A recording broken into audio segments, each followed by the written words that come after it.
Hello students, welcome to RS chemistry. So COMEDK 2021 round 1ನಲ್ಲಿ ಯಾವ choices ಇರ್ತದೆ, ಆಪ್ಷನ್ಸ್ ಏನಿರ್ತದೆ ಅದರ ಬಗ್ಗೆ ಕಂಪ್ಲೀಟ್ ವಿಡಿಯೋವನ್ನು ಹಿಂದಿನ ವಿಡಿಯೋದಲ್ಲಿ ಮಾಡಿದ್ದೆ. ಸೊ ಈಗಿನ ವಿಡಿಯೋದಲ್ಲಿ ಎಕ್ಸೆಪ್ಟ್ ಆ್ಯಂಡ್ ಫ್ರೀಸನ್ನು ಸೆಲೆಕ್ಟ್ ಮಾಡ್ಕೊಂಡವರಿಗೆ ಕಾಲೇಜ್ ಅಡ್ಮಿಷನ್ ಪ್ರೊಸೆಸ್ ಹೇಗಿರ್ತದೆ, ಪೇಮೆಂಟ್ ಹೇಗೆ ಮಾಡಬೇಕು, ಡಾಕ್ಯುಮೆಂಟ್ಸ್ ಫಾರ್ ಅಡ್ಮಿಷನ್ ಹೇಗೆ ಮಾಡಬೇಕು ಅನ್ನೋದನ್ನು, ಸೊ ಏನೇನು ಬೇಕು ಅನ್ನೋದನ್ನು ಈ ವಿಡಿಯೋದಲ್ಲಿ ಕ್ವಿಕ್ಕಾಗಿ ಹೇಳ್ಬಿಡ್ತೀನಿ. ಸೊ ನೀವೇನಾದರೂ ಫಸ್ಟ್ ಟೈಮ್ ಚಾನಲ್ ವಿಸಿಟ್ ಮಾಡ್ತಾ ಇದ್ದರೆ ಚಾನಲ್ನ ಸಬ್ಸ್ಕ್ರೈಬ್ ಮಾಡಿ. ಸೊ ಈಗ ನೋಡಿ, ರಿಪೋರ್ಟಿಂಗ್ ಟು ಕಾಲೇಜ್. ಸೊ ಏನು ಮಾಡಬೇಕು ಅಂತಂದರೆ, ಎಕ್ಸೆಪ್ಟ್ ಆಲ್ ಆ್ಯಂಡ್ ಫ್ರೀಸನ್ನು ಸೆಲೆಕ್ಟ್ ಮಾಡಿರುವಂಥ ಕ್ಯಾಂಡಿಡೇಟ್ಸ್ಗಳು, remember you have to require to report in person to the allotted college. ಭಾಳ ಇಂಪಾರ್ಟೆಂಟ್ ಇದು. Okay, so in person to allotted college downloading their online allotment letter and fee payment receipt. So ಏನಾಗ್ತದೆ, first login ಆಗ್ತೀರಿ, accept and freeze ಅಂತ ಓದ್ತೀರಿ. ಅದಾದಮೇಲೆ you have to pay the fees payment ಮಾಡಿದ್ಮೇಲೆ ರಿಸಿಪ್ಟನ್ನು download ಮಾಡ್ಕೋತೀರಿ. ರಿಸಿಪ್ಟನ್ನು ಡೌನ್ಲೋಡ್ ಮಾಡ್ಕೊಳ್ಳಿ. ಅದಾದಮೇಲೆ allotment letter, online allotment ಲೆಟರ್ನ download ಮಾಡ್ಕೊಳ್ಳಿ. ಸೊ ಅದಾದಮೇಲೆ ಅವ್ರೇನು ಡೇಟನ್ನು ಮೆನ್ಷನ್ ಮಾಡಿದರೆ ಆ ಡೇಟ್ ಒಳಗಡೆ ನೀವು ಆ ಒಂದು ಕಾಲೇಜಿಗೆ ಹೋಗಿ ರಿಪೋರ್ಟ್ ಆಗಬೇಕಾಗ್ತದೆ. So very important. ಸೊ ಭಾಳ ಇಂಪಾರ್ಟೆಂಟ್ ಪಾಯಿಂಟ್ ಏನಂದರೆ, ಸೊ ನಿಮಗೆ ಅಲಾಟ್ಮೆಂಟ್ ಲೆಟರ್ ಸಿಕ್ಕಿದೆ, ಕಾಲೇಜಿಗೆ ಹೋಗ್ತಾ ಇದ್ದೀರಿ ಅಂದರೆ ನಿಮ್ಮ ಅಡ್ಮಿಷನ್ 100% ಕನ್ಫರ್ಮ್ ಆದಂಗಲ್ಲ. ಅದರಲ್ಲಿ ಇನ್ನೊಂದು ಟ್ವಿಸ್ಟ್ ಇದೆ. ಏನಂತಂದರೆ, ಸೊ ನೀವೇನು ಮಾಡಿದ್ದೀರಿ, ಆಲ್ರೆಡಿ ಡಾಕ್ಯುಮೆಂಟ್ ವೆರಿಫಿಕೇಷನ್ಗೆ ಯಾವ್ಯಾವ ಡಾಕ್ಯುಮೆಂಟ್ಸನ್ನು ಕೊಟ್ಟಿದ್ದೀರಿ, ಅವೆಲ್ಲ ಡಾಕ್ಯುಮೆಂಟ್ಸನ್ನು, ಒರಿಜಿನಲ್ ಡಾಕ್ಯುಮೆಂಟ್ಸನ್ನು ಕಾಲೇಜಲ್ಲಿ ವೆರಿಫೈ ಮಾಡ್ತಾರೆ before accepting your candidature. So ಅವಾಗ ಏನು ಮಾಡ್ತಾರೆ, if your document is fake ಅಂತ ಗೊತ್ತಾದರೆ ನಿಮ್ಮ ಅಡ್ಮಿಷನ್ನ ಕ್ಯಾನ್ಸಲ್ ಮಾಡ್ತಾರೆ, ಗೊತ್ತಿರಲಿ. So candidates is eligible for admission in the institution only after manual verification of all the documents. Manually ಅದನ್ನು ವೆರಿಫಿಕೇಷನ್ ಮಾಡ್ತಾರೆ. ವೆರಿಫಿಕೇಷನ್ ಮಾಡಿದ ಮೇಲೆ ನೀವು ಆನ್ಲೈನ್ದಲ್ಲಿ ಕೊಟ್ಟಿರೋದಕ್ಕೂ ಮತ್ತು ಇಲ್ಲಿ ಕೊಟ್ಟಿರೋದಕ್ಕೂ ಕರೆಕ್ಟ್ ಇತ್ತು ಅಂದರೆ ನಿಮ್ಮ ಅಡ್ಮಿಷನ್ ಇರ್ತದೆ. ಇದು ಇಲ್ಲಿ ಅಷ್ಟೇ ಅಲ್ಲ, ಎಲ್ಲ ಕಡೆ ಇದೇ ಇರ್ತದೆ. ನೀವು KEA ಬೇಕಾದ್ರೆ ಹೋಗ್ಬೋದು, ಅಥವಾ NMC ಇರ್ಬೋದು, ಅಥವಾ ಆಲ್ ಇಂಡಿಯಾ ಲೆವೆಲ್ ಇರ್ಬೋದು, ಅದೇ ರೀತಿ ಇರ್ತದೆ. ಯಾಕಂದರೆ ಆನ್ಲೈನ್ ವೆರಿಫಿಕೇಷನ್ ಆಗಿರ್ತದೆ. ಸೊ ಅದಕ್ಕೆ ಅಲ್ಲಿ ಹೋದ್ಮೇಲೆ ಇನ್ನೊಂದು ಸಾರಿ ವೆರಿಫಿಕೇಷನನ್ನು ಮಾಡ್ತಾರೆ. ಮಾಡಿದ ಮೇಲೆ ನಿಮ್ಮ ಅಡ್ಮಿಷನ್ ಅಂದರೆ ಎಕ್ಸೆಪ್ಟ್ ಆದ ಹಾಗೆ. ಅಂದರೆ ಭಾಳ ಸಿಂಪಲ್ಲು, ಎಕ್ಸೆಪ್ಟ್ ಆ್ಯಂಡ್ ಫ್ರೀಸನ್ನು ಸೆಲೆಕ್ಟ್ ಮಾಡಿದ ಮೇಲೆ ಫೀಸ್ ಪೇಮೆಂಟ್ ಮಾಡಿ, ರಿಸಿಪ್ಟನ್ನು ತೊಗೊಳ್ಳಿ, ಅಲಾಟ್ಮೆಂಟ್ ತೊಗೊಳ್ಳಿ, ಕಾಲೇಜ್ ಅಲಾಟ್ಮೆಂಟ್ ಲೆಟರು, ಕಾಲೇಜಿಗೆ ಹೋಗಿ ರಿಪೋರ್ಟ್ ಮಾಡ್ಕೊಳ್ಳಿ.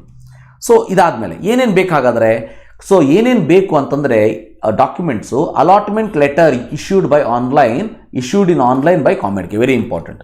ಅಲಾಟ್ಮೆಂಟ್ ಲೆಟರ್ ಅಂತ ತೊಗೊಂಡು ಹೋಗ್ತೀರಿ. So all original documents uploaded by the candidates and verified before counselling. ಭಾಳ ಇಂಪಾರ್ಟೆಂಟು. ಏನೇನು ಡಾಕ್ಯುಮೆಂಟ್ಸ್ ವೆರಿಫಿಕೇಷನಲ್ಲಿ ನೀವು ಕೊಟ್ಟಿದ್ರಿ ಅವೆಲ್ಲ ಡಾಕ್ಯುಮೆಂಟ್ಸನ್ನು ನೀವು ತೊಗೊಂಡು ಹೋಗಬೇಕು. Very simple. ಟ್ರಾನ್ಸ್ಫರ್ ಸರ್ಟಿಫಿಕೇಟ್ ತೊಗೊಂಡು ಹೋಗಬೇಕು. Transfer certificate issued by the institution last studied. ಗೊತ್ತಿರಲಿ, ಇದು ಸ್ಟೇಟ್ದವರಿಗೆ ಅಪ್ಲೈ ಆಗೋದಿಲ್ಲ. ಯಾಕಂದರೆ ಸ್ಟೇಟ್ದವ್ರಿಗೆ ಏನಾಗ್ತದೆ, ನೀವು ಆ ಕಾಲೇಜಲ್ಲಿ ಅಡ್ಮಿಷನ್ ತೊಗೊಂಡ ಮೇಲೆ ಕಾಲೇಜಿಂದ ಒಂದು ಲೆಟರ್ ಹೋಗ್ತದೆ PU ಬೋರ್ಡ್ ಅವರಿಗೆ.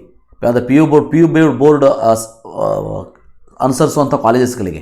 ಆವಾಗ ಕಾಲೇಜಸ್ಗಳು ಸೊ ನಿಮ್ಮ ಒಂದು ಕಾಲೇಜಿಗೆ ಅದನ್ನು ಪೋಸ್ಟ್ ಮೂಲಕ ಕಳಿಸ್ಕೊಡ್ತಾರೆ. ಸೊ ಅದನ್ನು ಬಿಟ್ಟು CBSE ಅವರು ಇರ್ಬೋದು, CBSE ಇರ್ಬೋದು, ICSE ಇರ್ಬೋದು, ಅವರಿಗೆ ರಿಮೆಂಬರ್ ಬೇಕಾಗ್ತದೆ. ಗೊತ್ತಿಲ್ಲ ಇವ್ರದ್ದು ಏನು ರೂಲ್ ಹೇಗಾಗಿರ್ತದೆ ಅಂತ ಹೇಳಲಿಕ್ಕೆ ಬರೋದಿಲ್ಲ. ಸೊ ಅದನ್ನು ಯಾವುದಕ್ಕೂ ನಿಮಗೆ ಯಾವ ಕಾಲೇಜ್ ಅಲಾಟ್ ಆಗಿದೆ ಆ ಕಾಲೇಜ್ ಫೋನ್ ನಂಬರ್ ಅಂತ ನಿಮಗೆ ಸಿಗ್ತದೆ. Call and ask all the details. ಇದರಲ್ಲೂ ಕೂಡ ಇಲ್ಲಿ ನೀವು ದುಡ್ಡು ತುಂಬಿದ್ದೀರಿ ಅಂತಂದರೆ ಎಕ್ಸ್ಟ್ರಾ ತೊಗೊಳ್ಬಾರ್ದು ಅಂತ ಏನಿಲ್ಲ.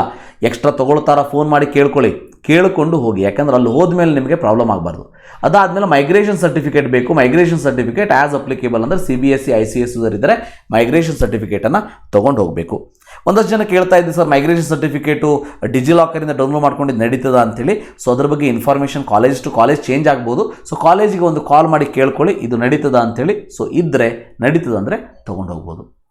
ಅದಾದಮೇಲೆ ನಾವು ಈಗ ಕ್ಯಾಂಡಿಡೇಟ್ಸ್ಗಳಿಗೆ ಒಂದಷ್ಟು ಇಂಪಾರ್ಟೆಂಟ್ ಪಾಯಿಂಟ್ಸ್ ಅಂತಂದರೆ, candidates are advised to pay the required total fees through their own bank account. ಭಾಳ ಇಂಪಾರ್ಟೆಂಟ್ ಇದು. Own bank account or their parent bank account only.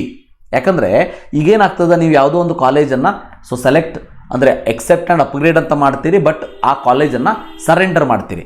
So surrender ಮಾಡಿದಾಗ ನಿಮಗೆ ಫೀಸ್ ರೀಫಂಡ್ ಆಗ್ತದೆ. ಫೀಸ್ ರೀಫಂಡ್ ಯಾವ್ದು ಆಗ್ತದೆ ಅಂತಂದರೆ, so ಯಾರಿಗಾಗ್ತದೆ ಅಂತಂದರೆ ಯಾವ ಬ್ಯಾಂಕ್ ಥ್ರೂ ನೀವು ದುಡ್ಡನ್ನು ಕಟ್ಟಿರ್ತೀರಿ. ಇಲ್ಲಿ ನಿಮಗೆ ಕ್ಯಾಶ್ ಕೊಟ್ಟು ಅಥವಾ ಚೆಕ್ ಕೊಟ್ಟು ಅಡ್ಮಿಷನ್ ಆಗೋದಿಲ್ಲ, ಬ್ಯಾಂಕ್ ಮೂಲಕನೇ ನಡೀತದೆ. ಹೌದಾ? ಸೊ ಬ್ಯಾಂಕ್ ಮೂಲಕ ನಡೆದಾಗ ಯಾವ ಬ್ಯಾಂಕಿಂದ ನಿಮ್ಮ ಪೇರೆಂಟ್ಸ್ ಇರ್ಬೋದು ಅಥವಾ ನಿಮ್ಮ ಬ್ಯಾಂಕ್ ಇರ್ಬೋದು, ಅದರಿಂದ ಏನು ದುಡ್ಡು ಕಟ್ಟಾಗಿರ್ತದೆ ಅದೇ ಬ್ಯಾಂಕಿಗೆ ದುಡ್ಡನ್ನು ವಾಪಸ್ ಹಾಕ್ತಾರೆ. ಅಥವಾ ಅದೇ ಕಾರ್ಡಿಗೆ ದುಡ್ಡನ್ನು ವಾಪಸ್ ಹಾಕ್ತಾರೆ, debit card credit card use ಮಾಡಿದರೆ. ಸೊ ಅದಕ್ಕೆ ಮೈ ಡಿಯರ್ ವಿದ್ಯಾರ್ಥಿಗಳೇ, ನೆನ್ಪಿಟ್ಕೊಳ್ಳಿ, ಯಾರೋ ಪಕ್ಕದ ಮನೆಯವರು ಅಥವಾ ಯಾರೋ ಸೈಬರ್ ಸೆಂಟರ್ದವರು, ಯಾರೋ ದೂರದವರು ಅವರ ಒಂದು ಬ್ಯಾಂಕ್ ಅಕೌಂಟಿಂದ ದುಡ್ಡನ್ನು ಕಳಿಸ್ಬೇಡಿ. ನಿಮ್ಮ ಬ್ಯಾಂಕ್ ಅಕೌಂಟ್ ಇರಬೇಕು, ಇಲ್ಲ ನಿಮ್ಮ ಪೇರೆಂಟ್ಸ್ ಬ್ಯಾಂಕ್ ಅಕೌಂಟಿಂದ ದುಡ್ಡನ್ನು ಕಳಿಸ್ಕೊಳ್ಳಿ. So that it will be more safer side. ಯಾಕಂತಂದರೆ ಈ ಕೇಸ್ ಒಳಗೆ ಅವರು ದುಡ್ಡನ್ನು ರಿಫಂಡ್ ಮಾಡಿದಾಗ ನಿಮಗೆ ಬಂದು ಮುಟ್ತದೆ. Then candidates and their parents and guardian should ensure that sufficient funds are maintained in the bank. ಅಂದರೆ ದುಡ್ಡನ್ನು ತುಂಬಬೇಕಾದ್ರೆ ಅವ್ರು ಎಷ್ಟು ದುಡ್ಡಿದೆ ಅಷ್ಟು ದುಡ್ಡು ನಿಮ್ಮ ಬ್ಯಾಂಕ್ ಅಕೌಂಟಲ್ಲಿ ಇರಬೇಕು ಮತ್ತು ಬ್ಯಾಂಕ್ ಹಾಲಿಡೇಸ್ ಇರಬಾರ್ದು. ಸೊ ಅದನ್ನೆಲ್ಲ ನೋಡಿಕೊಂಡು ಫೀಸನ್ನು ಪೇ ಮಾಡಿ.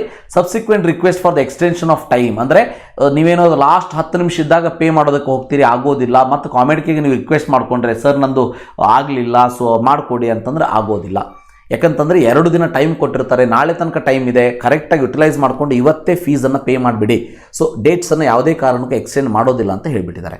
Then any other payment mode except above will not be accepted. ಅಂದರೆ ನಿಮ್ಮದು ಆನ್ಲೈನ್ ಮೂಲಕ ಏನು ದುಡ್ಡನ್ನು ಕಟ್ಟಬೇಕು ಅದನ್ನು ಬಿಟ್ಟು ಕ್ಯಾಶ್ ಕೊಡೋದಾಗಲಿ ಚೆಕ್ ಕೊಡೋದಾಗಲಿ ನಡೆಯೋದಿಲ್ಲ.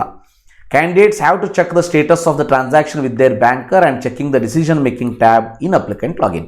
ಸೊ ಒಂದು ಸಾರಿ ದುಡ್ಡನ್ನು ತುಂಬಿದ ಮೇಲೆ ಒಂದು ಅರ್ಧ ತಾಸು 1 ತಾಸು 2 ತಾಸು ಆದಮೇಲೆ ಮತ್ತೆ ಚೆಕ್ ಮಾಡ್ಕೊಳ್ಳಿ. ಡಿಸಿಷನ್ ಮೇಕಿಂಗ್ ಟ್ಯಾಬ್ ಅಂತ ಏನು ಬರ್ತದಲ್ಲ, ನೀವು ಲಾಗಿನ್ ಆದಮೇಲೆ ಅಲ್ಲಿ ಪೇಮೆಂಟ್ ಸ್ಟೇಟಸನ್ನು ಚೆಕ್ ಮಾಡ್ಕೊಳ್ಳಿ, ಪೇಮೆಂಟ್ ಆಗಿದೆಯೋ ಇಲ್ವೋ ಅಂಥೇಳಿ. ಆದರೂ ಆಗಿಲ್ಲ, ಒಂದು 2-3 ತಾಸು ಆದಮೇಲೆ ಆಗಿಲ್ಲ ಅಂತಂದರೆ ನಿಮ್ಮ ಬ್ಯಾಂಕಿನವ್ರನ್ನ ಭೇಟಿಯಾಗಿ ಏನು ಪ್ರಾಬ್ಲಮ್ ಇದೆ ಅನ್ನೋದನ್ನು ಕೇಳ್ಕೊಳ್ಳಿ. ಸೊ ಇದಿಷ್ಟು ನೀವು ಮಾಡಬೇಕಾಗಿರುವಂಥ ಕೆಲಸಗಳು. ಸೊ ಗೊತ್ತಿರಲಿ, ಸರ್ಟಿಫಿಕೇಟ್ಸ್ ಇಷ್ಟೇ ಬೇಕು, ಭಾಳ ತಲೆಕೆಡಿಸ್ಕೊಳ್ಳೋಂಥ ಅವಶ್ಯಕತೆ ಇಲ್ಲ. ಸೊ ತೊಗೊಂಡು ಹೋಗಿ, ಸೊ ನಿಮ್ಮ ಬ್ಯಾಂಕ್ ಅಕೌಂಟಲ್ಲಿ ದುಡ್ಡಿರಲಿ. ಸೊ ದುಡ್ಡಿದ್ರೆ ಎಲ್ಲ ನಡೀತದೆ. ಓಕೆ, ದುಡ್ಡಿರಲಿ, ದುಡ್ಡನ್ನು ಪೇ ಮಾಡಿ ಸೊ ನಿಮ್ಮ ಸೀಟನ್ನು ಕನ್ಫರ್ಮ್ ಮಾಡ್ಕೊಳ್ಳಿ. ಇದು ಕಾಮೆಡಿಕೇದಲ್ಲಿ ಸೊ ಎಕ್ಸೆಪ್ಟ್ ಆ್ಯಂಡ್ ಫ್ರೀಸನ್ನು ಕ್ಲಿಕ್ ಮಾಡಿದವರಿಗೆ ಡೀಟೇಲ್ಡ್ ಇನ್ಫಾರ್ಮೇಷನ್. ಸೊ ಮುಂದಿನ ವಿಡಿಯೋದಲ್ಲಿ ಸೀಟ್ ಸರೆಂಡರ್ ಮಾಡೋದು ಹೇಗೆ ಅನ್ನೋದ್ರ ಬಗ್ಗೆ ಹೇಳ್ತೀನಿ. So wait for that video. Thank you. Have a nice day.